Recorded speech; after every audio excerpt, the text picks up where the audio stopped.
Did y'all catch Life After Lockup? Let me tell you, Malcolm sure does have Michael pressed because now all of a sudden he want to call Sarah his wife. Boy, bye.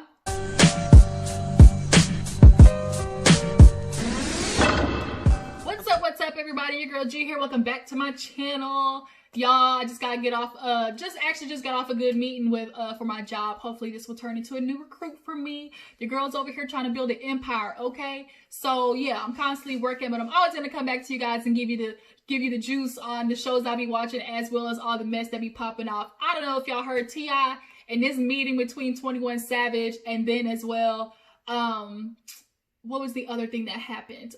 Apparently some white women on an app were talking about black men. So yeah, we're gonna discuss all those things after I get into this. So hopefully take a shower, have my other meeting, I can come back and talk to you guys. But let's go ahead and knock out Life After Lockup right now, because it was the finale and it definitely was messy. So let's open up with Destiny. Her little slow behind. Y'all, Destiny really confuses the hell out of me. So she takes off with Sean's car and his money and is acting confused of why he's blowing up her phone. Bitch, you took off with this man's money and you known to flee the scene of a crime. You known to do that. So I'm sorry, like, if you took off with my money and my key and my car keys, and I got 6 kids and I got $50,000 on your head if you don't come back, I'm blowing your phone up, period. So Destiny, y'all know the past episode she was ignoring him. Well, she finally decided that she was gonna call Sean back. So she hits him with the, oh, you know, I'm fine. You can stop blowing up my phone. Everything's okay. And he's like, well, where the hell were you? Like, why'd you leave? And she's like, I just needed some time. You know, I'm facing 7 years, dude, and I don't know what to do. Like, you know, I just had to take my stuff and leave. Give me some space to think. Now all of a sudden he's like, oh, I saw the pregnancy test. And he's like, so are you pregnant? And she's like, no, I'm not pregnant. He's like, but why didn't you say anything? And she was like, you know, there's nothing I needed to tell you. Like, I'm okay, like, leave it alone. And he's like, look, like, are you gonna be there? Like, I have $50,000, you know, I need you to come back. And she's like, she's always wondering, like, oh, well, he's not even worried about me. He's just worried about the money. No, that ain't it. Like, yeah, he might love you, but still at the end of the day, he's got to worry about that money because he has 6 kids. He's already stupid enough for giving you the money that he gives you now, but $50,000, and he's already blowing through his 401k for you, Destiny. Stop acting surprised. And then she's always calling him a liar. First of all, she tried to get off the phone with him. It was like, I need some money. And he's like, why should I send you some money? I'm feeling the same way. But guess what? Sean's dumbass sent her some money. He cashed that. But I'm like, I wouldn't send that for a goddamn thing. You gonna disappear with my car and my money. It's not gonna happen.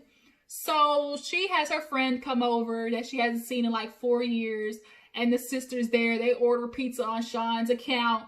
Obviously, you know, she bankrolling through Sean's coin. But she's talking to the friend, and she's like, yeah, you know, Sean, he just is different from, you know, what I thought in prison. You know, he was there for me. You know, he does so much with Kelly. You know, he lied to me about her.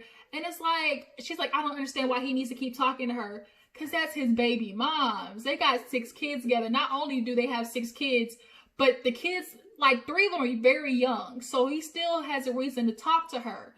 You should not be tripping that he wants to talk to his baby moms. Besides, as long as he's talking to her about the kids, that's what you keep it at. Yes, I would understand if they were talking about more. But if she calls him because little Jimmy needs soccer shoes for practice, then you can't get mad at that. It's not all about you. Okay, Destiny? I know you're used to it, always thinking it's about you because you clearly have made selfish decisions in your life. But when somebody has 6 kids, that's what's supposed to come first. So the friend straight up said, you know, from the sounds of it, the only thing that's keeping Destiny is the fact that, you know, he has money. Because Destiny wanted to sound all sweet, talking about, oh, he just does so much for me. You know, he's always been there for me, whatever I need. You know, he gets my nails done. He pays for me to go shopping. He pays for everything. When you're supposed to be talking about somebody that's there for you, you're not supposed to be talking about them as if what they can do for you. And that's all you said. You said nothing to the extent of how Sean was there for you emotionally, mentally when you were locked up in prison. So that's strike 3 for me, Destiny. Like, you been had strike 3, but I'm just saying this right there, that definitely is the end of it. So because she ordered that pizza, Sean actually ends up calling the pizza place and getting the address to where she was at. The dude's like, I'm not supposed to, you know, tell you, but he's like, look, my card is stolen. I think I have an idea who has it, but I just need confirmation. So the pizza dude, you gonna lose your job, your JLB. Okay, but at least Sean got the address, so he's gonna take off on a flight to go find Destiny.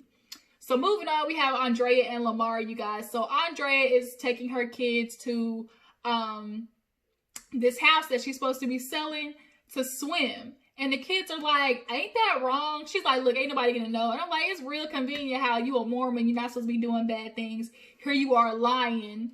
But it's okay, it's convenient for you to lie. Okay. So they're at the pool swimming, and Andrea basically tells her kids, like, look, Tennyson, I heard you. You were saying that you didn't want to go on this mission. I prayed about it, so we're all going to go on a family mission back to Ghana. She hasn't been back to Africa. So all the kids are like, okay, they can take a deep breath. Tennyson was super worried about, you know, not going, and I mean, leaving Priscilla at home, because Andrea admits that, you know, her and Lamar do fight in front of Priscilla, and it's not good for her. So Priscilla, out of excitement, says, yay, is Shantae gonna come? And I was like, what producer told you to say that? Who told you to say it? So Andrea immediately reacts the way that we expected her to react, which was, who told her about Shantae? And the kids were like being quiet, and the sister finally coughed up and was like, yeah, she told us, but we didn't want to say nothing to you because she told me not to say nothing, and I want to keep that between us. I mean, she was doing what a sister does. And also on top of that, I don't think nobody wants to deal with Andrea's mess. Like, nobody wants to deal with Andrea when she gets in this mood. So she's like, and she's like, daddy, like, don't get on daddy. And she's like, nuh-uh, because he's teaching you to lie. How dare he? That's just so stupid. I can't stand his ass. And she's like, y'all get an Uber home. I'm going to Lamar. So she pops up on Lamar at Dulo's house and acts a plumb fool. She's talking about, you teaching my daughter not to be loyal to me? That's what you're really teaching our daughter? To sit there and lie to her mama? How dare you? So now, obviously, he's putting two and two together and realizing, oh, Priscilla must have spilled the beans. So forget the part that she's mad at Lamar. We understand why she's mad. Lamar definitely was wrong by telling Priscilla to keep that a secret and doing that without Andrea knowing. But where more my concern is at is why Andrea doesn't like the daughter. What happened in the situation where Andrea is really trying to tell this man that, one, he shouldn't spend time with his daughter, and two, that there should be no introduction between Priscilla and Shantae, because that's what it's feeling like to me. Like, if she's already having a problem with Lamar spending time with Shantae, then she's for sure going to have a problem with Priscilla spending time with her. But they're blood sisters, like, they're related. Like, why would you not want them to have a relationship? And on top of that, who wants to be with a man who denies his child?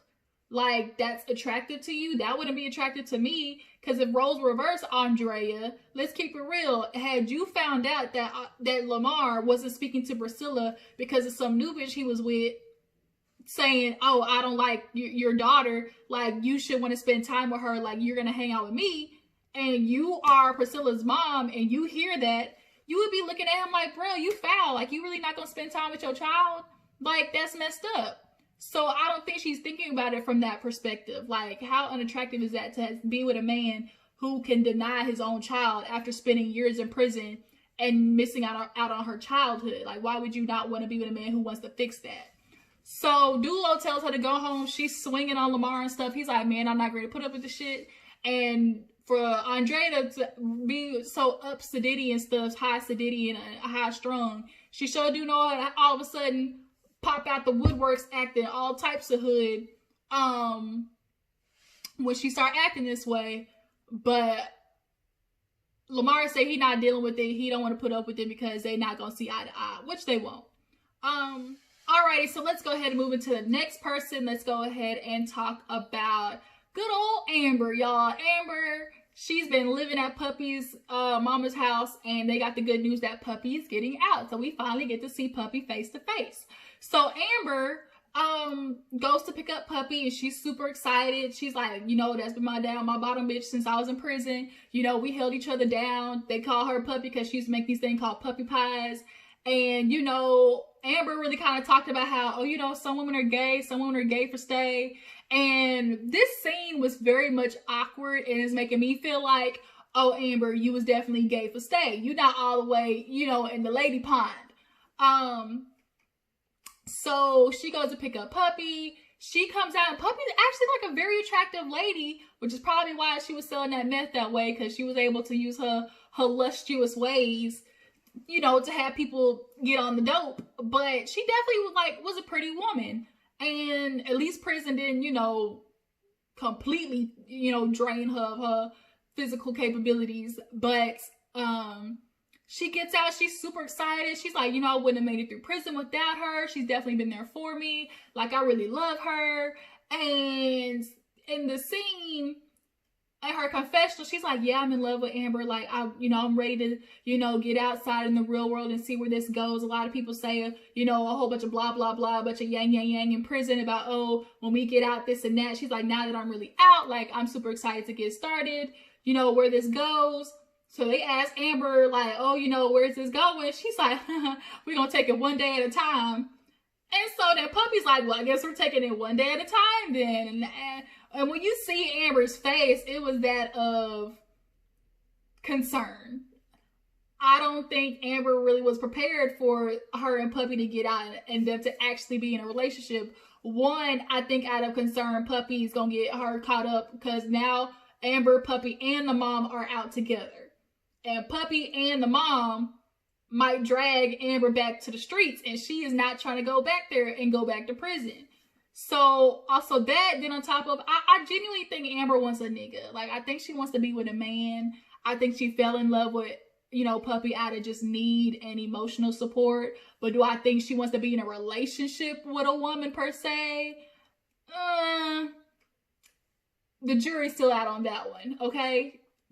So they get in the car, they drive, she takes Puppy to go get some food. Puppy's like lost because she's like, I've never had any options. She goes in the bathroom, changes, and they come back outside. And, you know, she's excited for her, and she starts talking about, oh, Vince. And she's like, I couldn't do it. She's like, why can't you just be with the man? She's like, how about then you be with him? She's like, the sound of Vince's voice just makes me so upset. He's a scammer. You know, I want nothing to do with him. Puppy's feeling some type of way because they started that process of the adoption, but since everything fell through with Vince and Amber, he needs to quit. Like, he needs to cut the plan kaput, you know, cut the cameras, dead ass. That's what he's supposed to do. He's supposed to cut the cameras.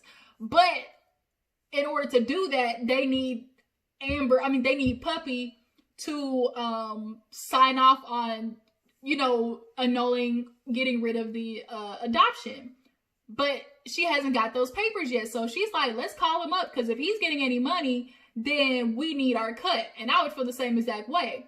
So she calls Vince and she's like, hey, Daddy, it's Puppy. He's like, hey, Daddy, it's your daughter. He's like, what's up, Pup? And she's like, well, what's up with you? Like, we need to figure out what's going on. Like, are you still on this plan? He's like, I'm proactive on the matter. You know, I'm handling it. I don't think it's a good idea anymore. So she's like, well, you're saying that, but if that is very much true, then you would have already sent me the papers to cancel it. And she's like, I'm feeling like you need to either send Amber some money, because I feel like you're still trying to make money off of this, and that's true. Then you need to send Amber some money. He's like, you're not going to call me out of prison and give me some demands, and hangs up. And so she's like, looks like we need to go find out where Vince is at and, you know, give him some mafia training so he knows that we want our cut, our percentage. So, who else was there? Shantae, y'all, we gotta talk about, no, not Shantae, Chevelle. Chevelle trying to get her little swerve on. So we all know Quaylen, he fucked up. Y'all, Quaylen messed up. He had that girl Chi-Town. And as much as he's saying, oh, there's nothing going on between us, we just talking, that message very much was damning. Y'all clearly were having some type of, you know, sexting relationship, some type of, you know, flirting here and there. And Chevelle saw that. So Quaylen, he at the barbershop telling his homies, like, man, I want her back, y'all. I want to be with her in Maila. And the other dudes is kind of like, yeah, sure, you can do that. But how about you take a trip to Chicago first, you know? Or matter of fact, you know, we can take you right out here to the bar. And, you know, at least don't jump into it with one woman. You know, explore your options. Hop on a couple of other women you know, blow a couple of bikes out, you know, before you go and get with Chevelle. He's like, man, what's wrong with being with one woman? I just want one woman. That dude at the barbershop was like, look, go to Chicago, or we can take you to this bar back here, but don't go straight to Chevelle. And I understand it, because the truth is that's why you're in this situation in the first place. You're not ready for one woman. So why don't you go ahead? But no, then again, it would be bad. Like, I don't think it's a good idea either, because then if he does hook up with Chi-Town, then that's gonna make him probably want it more. So I don't know. I'm lost in that situation. Do y'all think Chevelle should take Quaylon back? She gonna take him back. She gonna take him back. But should she is the question. Or do y'all believe Quaylon wants to really have this relationship? I believe Quaylon thinks he wants it, but wanting something and being prepared for something are two totally different things. So Chevelle, she called up the whole old homie Jay, you know, that little black book. She like, Jay, you know, was a good friend of mine. He was always in a relationship, or I was always in a relationship. So we just kept it platonic. So she called Jay up with the cupcake voice. You know, everybody has that cupcake voice, and she on the phone talking about what I'm gonna use. Look, we gonna use the brush. Hey, Jay. Oh my God, like, what you doing? Yeah, I know it's been a long time. Okay. What you doing? Oh, okay. You know, things with me and Quaylon, you know, they happened exactly like y'all said. I'm so upset. He cheated on me. He's like, and of course, Jay on the other side of the phone talking about, man, see, I knew that nigga wasn't right for you. You need to get with a real man over here. And of course, Chevelle doing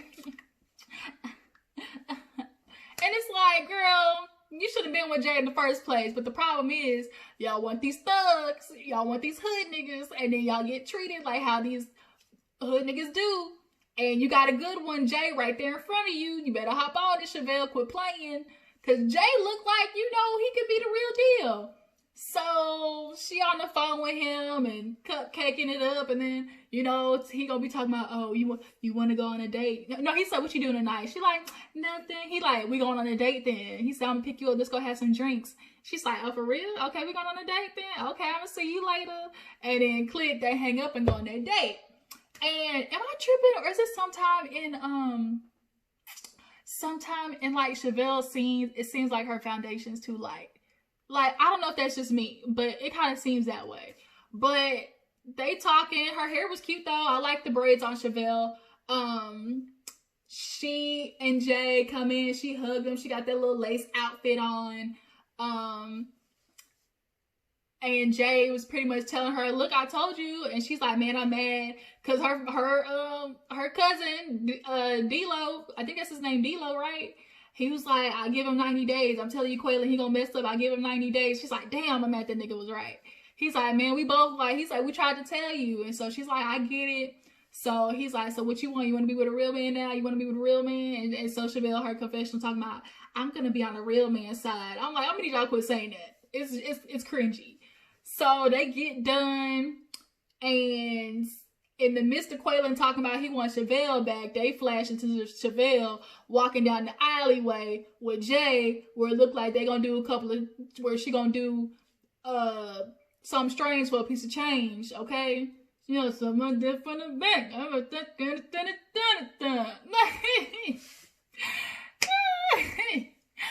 Anyways, who the real ones who know where that came from? And want to know what that feel like.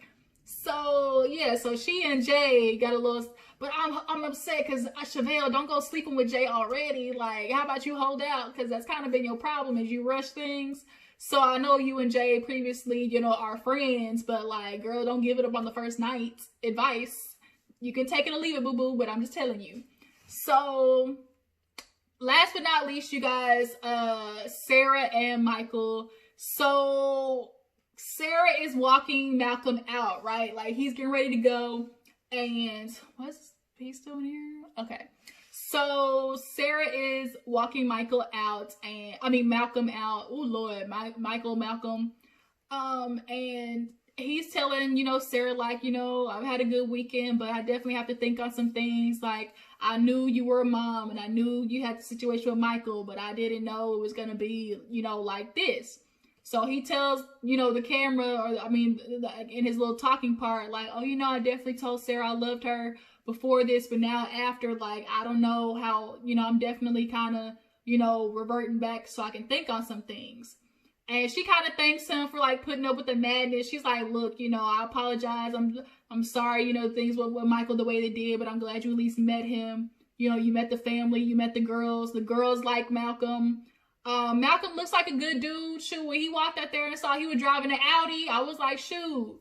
I mean, you can get with an Audi, or you can get with Malcolm, who's playing rent-a-car, and he got to ask like 4 or 5 different bitches for a $50 cash app so he can afford a hotel room. You know,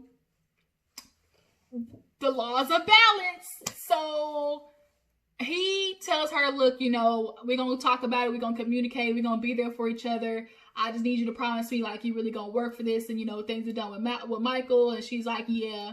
So coincidentally, shoot, Malcolm is pulling off. And guess who comes crawling up in the situation? Oh, Michael, dirty, devil-dick behind, come crawling up in her driveway in his little rental-car. And we want to have the nerve to talk about, oh, I see through Malcolm. I see through him. You know, he ain't really it. You know, he don't fit in this situation. He, you know, he trying to force it. Everybody, he's like, even Sarah know that, you know, he only here temporarily. It just pisses me off that Michael really feels like he has this hold over Sarah. And a part of me is just pissed off because it's partly true. I really do think, like, Sarah, even though you were trying to get over this Negro, like, if he were to really push and try to get you back, like, would you be dumb enough to get back with him? And that is what really bothers me. Because I think she does have a good one in Malcolm, but it's like, do not let Michael fuck this up for you, Sarah. And here he come walking in talking about, oh, yeah, Malcolm, you know, you might think she your girlfriend, but that's my wife. Oh, she's your wife now. Oh, okay. Now look at how the roles have reversed, because remember when Michael was with Maria and Sarah was pulling, oh yeah, Maria with Michael, but guess what? I'm still his wife. Now roles have reversed, and here go Michael pulling to the house talking about, oh, Sarah might be with Malcolm. He might think that's his girlfriend, but guess what? She's still my wife. Like, both of y'all fools are stupid. Both of y'all. Michael, you haven't been trying to treat Sarah like your wife I don't know how long. But now all of a sudden, she got a new nigga on the block. And now all of a sudden, that's your wife. And you want to come around more and hang out with the kids. Boy, bye. Absolutely kick rocks and open-toed shoes.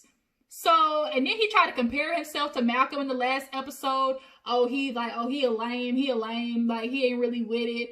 And just because he not out there fighting people, going to jail every 2 minutes, and fucking around on girls, now all of a sudden, you know, he ain't real, he lame. Like you and Malcolm aren't even nowhere in the same vicinity. He still takes care of his kids. He still goes see his children on a consistent basis. He still handle his business. He got a job. He got a car. Michael, what you gonna do, Lewis? What car you gonna put your children in, Lewis? What room is she gonna sleep in, Lewis? Come on, Michael. Goodbye. I'm done with this review. I gotta go get something to eat. So that was Life After Lockup, you guys. Tell me how you feel about the episode. How you feel about Michael all of a sudden want to call Sarah his wife. Do you feel like Amber and Puppy are gonna make it? Like, is this gonna be a for real relationship? They gonna do what it do? And that's the finale, you guys. 2 weeks, everything's gonna come back, and we're gonna see this mess between Lacey and John and Shane, and poor old John gonna get his heart hurt when he find out Lacey a pregnant, okay, and not with his baby. Yeah, I appreciate you guys for tuning in. Y'all stay tuned. Later on, I'm gonna come back with some stuff, hopefully on an episode of Daily Squeeze. Appreciate you. Make sure before you go, y'all remember, tag my videos, tag other reviewers, collabs that I can do it, and also put my videos on Twitter. Tag family, friends, because your girl's trying to reach 2,000 subscribers before the end of the year. Help me reach that on my bucket list. That's my goal, 2K before the end of the year, all right? Anyways, before you go, make sure you like this video, subscribe to my channel. I will check on you guys later. Deuces.